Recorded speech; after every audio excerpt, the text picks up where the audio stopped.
चुनाव के 72 घंटे पहले का जो समीकरण था, उस समीकरण में बहुत बड़े बदलाव की उम्मीद की जा रही है।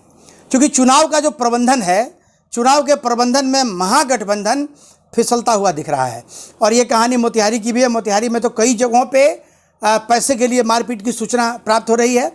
और मैंने इसके पहले वाले वीडियो में भी बताया था कि चुनाव प्रबंधन में राधा मोहन जी का कोई जोड़ नहीं है।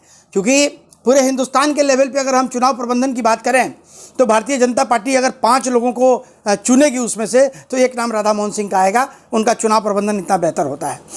वहीं महागठबंधन के जो उम्मीदवार हैं, उनके यहाँ कई जगहों पे मारपीट की सूचना प्राप्त हो रही है। हालांकि हम फाइनल पोस्ट अभी इस खबर की पुष्टि नहीं करता है, लेकिन ऐसी सूचनाएं लगातार प्राप्त हो रही हैं कि बहुत पोलिंग बूथ पर महागठबंधन के उम्मीदवार को पोलिंग एजेंट नहीं मिल रहा है।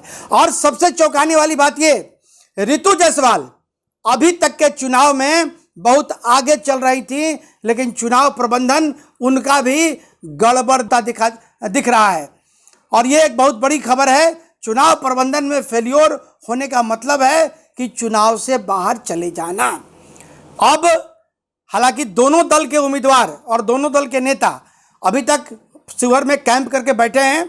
बड़े बड़े नेता अभी भी शिवहर में उपस्थित हैं। जनसंपर्क का अभियान चल रहा है। लेकिन चुनाव प्रबंधन की जो बात है, चुनाव प्रबंधन में ऐसी सूचनाएं प्राप्त हो रही हैं कि शिवहर में भी महागठबंधन चुनाव प्रबंधन में पिछड़ता हुआ दिख रहा है। वहीं आपको बता दें, संजय जायसवाल बहुत कंफर्टेबल कंडीशन में पहुंच गए। बेहतरीन चुनाव प्रबंधन, सारे बूथ पे उनके जो एजेंट थे, उस एजेंट की तैयारी हो गई, सबके पास पैकेट पहुंच गए, सारी व्यवस्था हो गई। बेसिकली ये संगठन का मतलब होता है। संगठन जिसका दुरुस्त होगा, खास करके चुनाव के 72 घंटे पहले के बाद जो काउंटडाउन स्टार्ट होता है, उसमें उसको बहुत मदद मिलती है।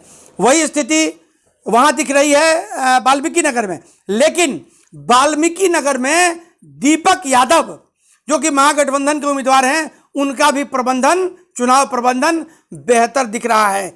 अनुभवी लोग हैं और जिस परिवार से आते हैं, जिस परिवार में उनकी ससुराल है, वो परिवार पुराना राजनीतिक परिवार है, तो वहां का चुनाव प्रबंधन बेहतर दिख रहा है। तो वहां की जो लड़ाई है थोड़ी टफ होती जा रही है।